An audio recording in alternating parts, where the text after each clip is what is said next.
Andy, it's been an interesting meet up, even though you've only been for 2 days. How difficult has it been with the COVID issues and everything going on? Yeah, look, it's obviously been disruptive, but the players that have been able to go out and train and be able to be out in the park have just tried to enjoy meeting up again, enjoy preparing for 3 really important games. And I think we're all well accustomed to COVID now. Unfortunately, that it happens at club level. It's happened here before that we just kind of learn to deal with it. And like we know, we're obviously going to be able to field a team tomorrow. We're going to have a strong enough team, in my opinion. And look, we're obviously missing some players, but that can't be changed, and nothing's going to change that. We should probably be stronger near the end of the week, but we've got a game Wednesday, and it's about preparing for that. And the players that go on the plane over there will believe that we can put in a good performance, and it's about us to go over and show that now. How important was it for you to get that game on Saturday coming into the internationals? Yeah, look, obviously for me, coming back late to pre-season, then getting the injury, and it's been a bit disruptive. Of course it has. Not my most ideal pre-season and kind of preparing ahead, but the only way by fixing that is by being out in the training field, try to get your sharpness back, being out in the pitch and getting minutes. So obviously, look, there wasn't much harder games to get minutes against a really good Chelsea team, but obviously I felt quite good out there for certain moments. Obviously tired near the end, which is natural, but I feel better for it and recovered quite quickly. So I'm looking forward to Wednesday, looking forward to the games ahead with Scotland, and I believe my sharpness is coming back quite quickly, and hopefully it shouldn't be any problems for these next 3 games. You're preparing obviously today on deadline day as well. Is there a distraction in that? Obviously there's a bit of interest in being a couple of guys. Yeah, no distraction for me. I'm quite happy. So obviously for lads that are moving, I think a couple of that have been linked. It's more, probably exciting moves than trying to get out of clubs where they're not really playing. So it's different. It's a different kind of stress because you're excited about what's next, not maybe trying to get game time elsewhere. So, look, the lads will deal with it.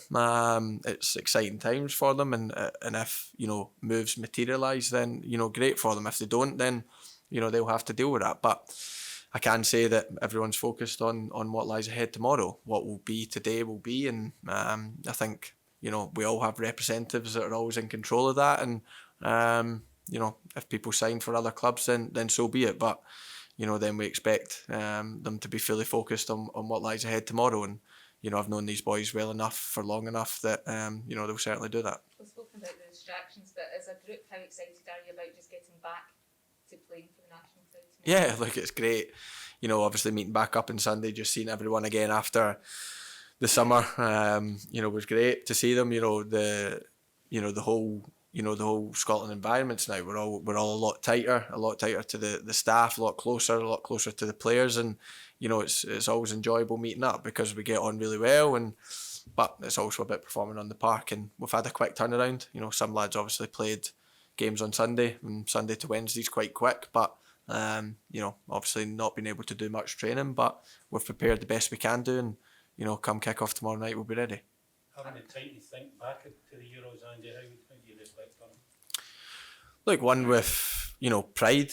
I always said that throughout. I was proud of the players to get us there first and foremost. But the way we performed, did we make mistakes? Yeah, of course we did. But I think some of the stuff we done in the tournament was really good as well. And it's about building on it now. That's in the past. It's about having that feeling again. We felt so much love from the country, the whole build-up, the 3-week build-up, and then, the 10 days in the group that everyone got behind us, and, it was a great experience for all of us, and it's about us wanting more of that, wanting us to experience that more and more, and but we're in control of that. Nobody else is.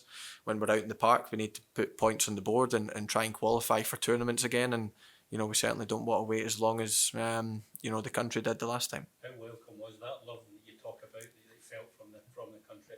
Yeah, look, after a really difficult time and COVID and things like that, 16 months of, people being, kind of locked in their houses and not being able to go to football matches, just being able to see people out in the streets and things like that. But, I think the most pleasing thing was, after the tournament, I spent a couple of days in Scotland to see family, and, was at the park with the kids, and the amount of kids and even parents that had Scotland strips on instead of, maybe Celtic and Rangers or whatever other team strips on. It was all national team shirts, and that's probably something I've not really experienced, in my lifetime, because, I don't think, getting to tournaments obviously brings that out in people, and we did feel it, of course we did, and it's about us to try and provide the country with more good moments like that. But we know it's going to take a lot of hard work and a lot of, good performances, and if we can do that, then, hopefully we've got, a lot more to celebrate.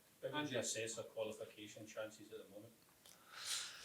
Look, it's in the balance. Of course it is. We've started okay. Obviously took points in every game we've played, but look, we wanted it to be more. Of course we did, but we can't reflect on that. The group's still close. Of course it is. But we need to start putting points on the board. We've got 3 good games this week. It's going to be, tough games in different ways, and it's about us to try and pick up as many points as we can, because that's the only way we're going to qualify. We know only one qualify automatically, and it's about pushing for that as much as we can, and then, hopefully minimum finishing second to try and get the playoff place. So I think, after 6-7 qualifying games, you start to see where the group's at, but it's about us being in the race for it, and the only way by doing that is picking up points. Do you expect this week to be pivotal, Andy, in terms of qualification?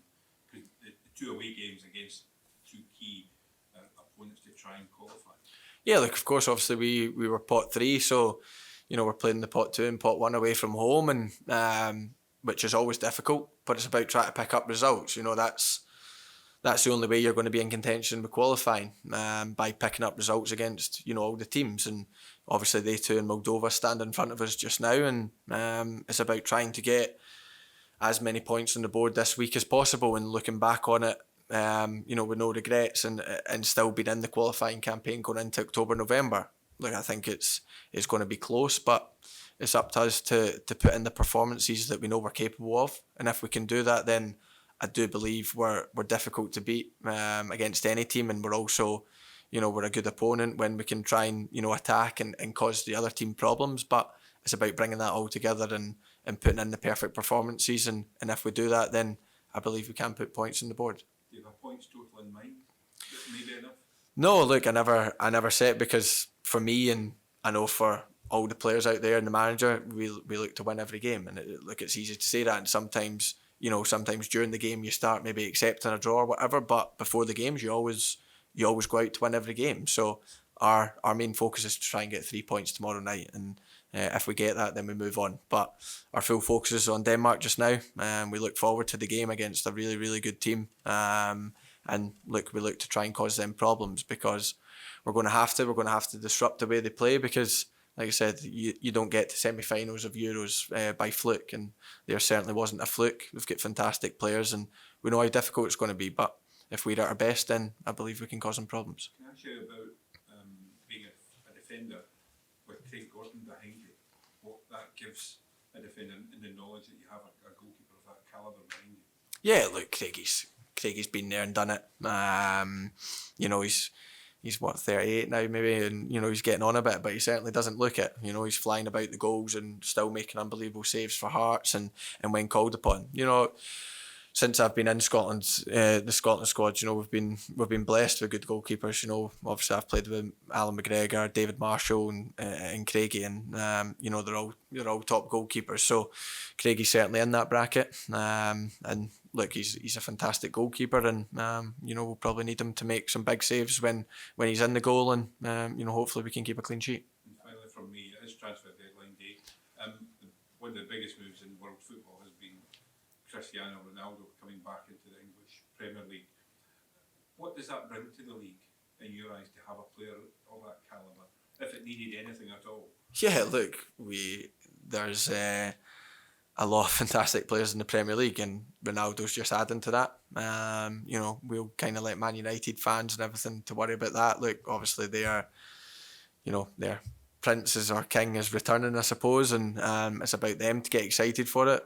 I'm not too bothered about it until we have to face them, because I've played against him before, and he's a fantastic player, and one that needs your full attention. But you know, Man United have got world-class players all over the pitch, and they've just added another one to it, but they're all difficult. But like I said, I'll worry about that when we're playing Man United soon. And but just now, you know, full focus on Scotland, and then, you know, the next upcoming games for Liverpool. But look, great to have good players in the Premier League, and he's certainly added to that list.